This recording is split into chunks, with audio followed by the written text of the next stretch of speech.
You remember that game Monopoly? Of course you do. Everybody has at least one game in their pile of games in the closet.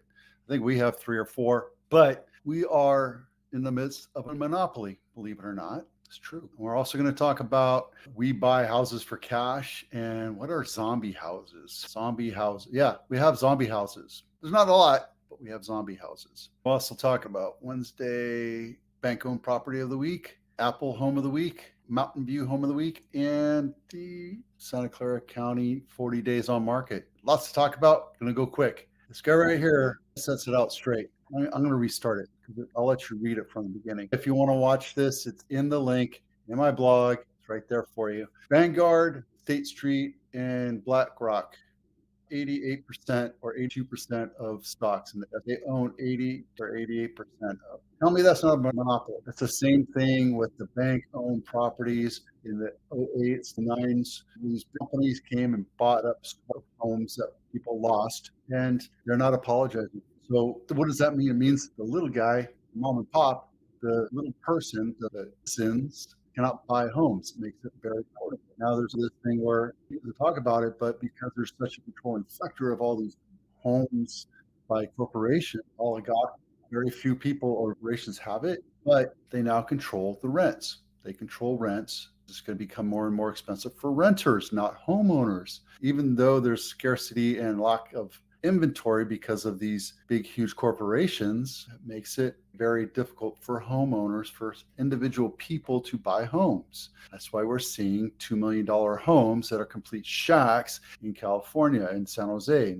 in Santa Clara County. It's sad that this is happening. Politicians are talking about doing stuff about it, but they're not doing anything about it. So shame on them. What is We Buy Houses? I'm sure you've seen them on the telephone poles, big yellow signs saying we buy houses for cash. Here's a great breakdown. When you sell to a wholesaler, they're buying at a wholesale price. They're looking at 60% of your retail value, after repair value. So that means they have to buy it and then fix it up and hold it and then sell it, also pay the wholesaler, which this is a great example, but a wholesaler is making a lot more than $10,000. So after everything is said and done, they're looking at $165,000. So let's just call it a $2 million house. They're going to come in and offer you $1.2 million because they have to do repairs and fix-ups, etc. So just be careful of this. I see this all over. Don't get taken by these people. We offer this as an option if you don't want to do any repairs, you just want to get it done and get cash right away.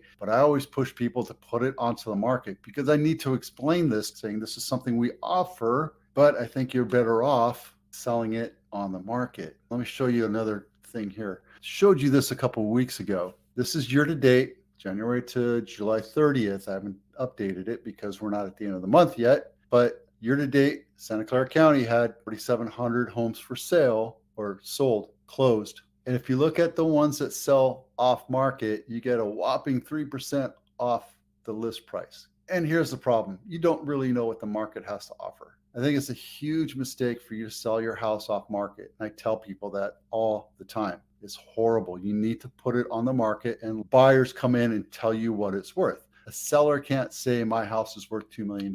A buyer has to say, yes, I'm willing to pay $2 million for this house, or $1 million, or $400,000 for that. And if your house is sitting on the market for over 30, 40 days, it's meaning that the buyers aren't willing to pay what you think your house is worth. Your best bet is to get it, list it low, and get buyers to buy it. Well, if I list it low, obviously it's going to come up to market. But at the same time, if you put it off market and you say it's worth $1 million and you get $1 million or $1,003,000, you're not going to know what the value is. If you say your house is worth $1 million, you list it at say $950 or $975, yeah, you're going to get it off market. But if you list it too high, you're not attracting the market, showing you what you have to do. And typically what happens here in these 41 plus days is people just give up and they say, okay, I'm going to lower the price. And there's two different statistics that you have to be aware of: current list price and the original list price. The original list price is what I'm going off of. So if somebody said my house is worth $1.5 million,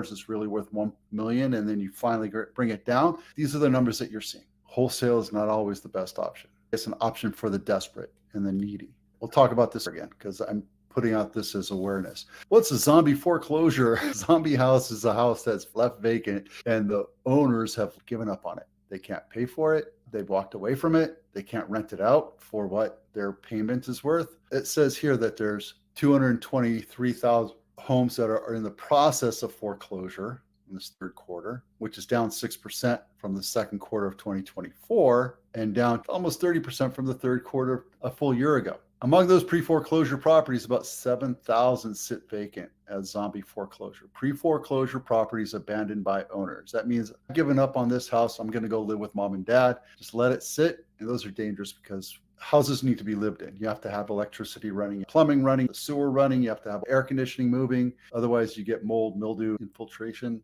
And currently just 1 out of every 15 homes across the ratio is the same. That's it. Okay, I brought this one up because we're going to bank-owned properties just to prove the point that bank-owned properties are not an issue. They're not a problem. Yes, we do have them, but not at the same rate we had in 2008, 2012. Something to be aware of. Understand that. Do you have a to-do list, a honey-do list? No home is perfect. Understand that. When you look at a house, no house is going to be perfectly square. No house is going to be perfectly level. There's going to be dips and rises, and no house is perfectly plumb. But understand that there's certain things you can do as a homeowner before you sell your house. You can go through this list right here. It's home inspection checklist. Link is down below, and you can go through with a fine-tooth comb and get little things fixed up, because it's the little things that home buyers look at and stick in the back of their head and say, you know what, that house has severe maintenance issues. They just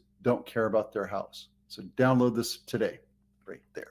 And the link is down below in my blog. I don't care what side of the aisle you vote on. Nobody cares. Nobody cares that your candidate said this or their candidate said, I don't care. It doesn't matter. Get out and vote. The link is down below, or you can Google it, register to vote, because it's your duty as a citizen. Enough said. Bank-owned property of the week, Roush Ave. I've been keeping my eyes on this, and I think it went into contract and then it popped out of contract because certain issues, but this is a great opportunity for you guys. The original list price was $770,000. It's gone down $150,000 since nobody's buying it. It's been on market 106 days. It's in Seaside, and it's a great opportunity. This is a great neighbor. I actually drove by this house. You don't know what's inside. It might stink. It might have mold and mildew. I don't know. So that's what you're getting. There's no inspections on this.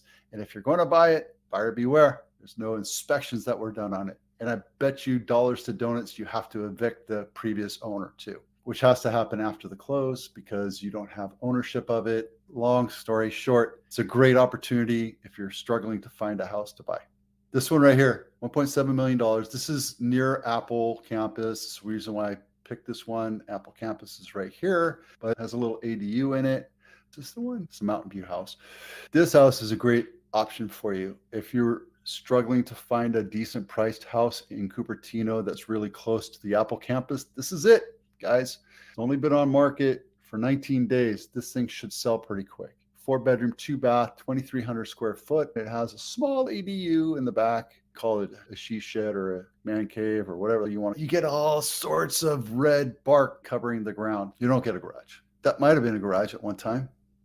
Maybe they converted it. No, it's a living room. Get rid of that nasty tile. Oh my God. Oof. That was the garage at one time. And that's the ADU. This is photo number one of a $2.5 million listing. 3-bedroom, 1.5, 1,500 square feet, built in 1928. I think I talked about this one already. It's not my listing, but whoever this is not the primary photo. And it's really not that difficult to upload and point to the photo and tell the MLS that this is the primary photo. There's nothing great about this picture. It's a living room, right? That could have been a great photo right there. That right there is a great primary photo. That's a great additive. Those are great placement. But I can tell you that the reason why it's priced that high is because ego. It's been on market 15 days. They already decreased the price. So you tell me. Original list price was $25999. Now it's under $2.5. It's right down the street from Castro. This is a great option, great buy, but it's overpriced. Original everything. Oh, but we redid the kitchen 20 years ago. People aren't going to buy a house that has 20-year-old kitchens, right? Not for a premium price. You get a little basement, throw your kids down there and let them play. When I was a kid, I lived in Canada. I remember we had a basement. We went downstairs through the kitchen, the mudroom, and that's where we played. During the winter months, we're underground. This is a great house, guys. This is a great option to buy, but not a 2.5. There you go. So 40 days on market, we have 216. It's continuing to go up. Is this something that you should be aware of or be afraid of? No, it's the summer. People are now getting back to work. We just had 143 go into pending over the county, right? We had 90 days on market, 59. These have not slingshotted up. They haven't done the hockey stick graph up yet. Something to keep an eye on, but summer doldrums, right? Not something to worry about. REOs are coming up just slightly. And in San Jose, we have way less. We need to be about 1,000, like 900 to 1,100. We need that many houses for sale to make it a balanced market. Same thing with Santa Clara, right? I don't see the inventory shooting up, so I don't think we're in an issue. I hear Southern California is seeing an issue right now where there's a glum of inventory and prices are correcting and contracting. We might see that in the next couple of months, but I don't think so. Once we see these numbers, the inventory for San Jose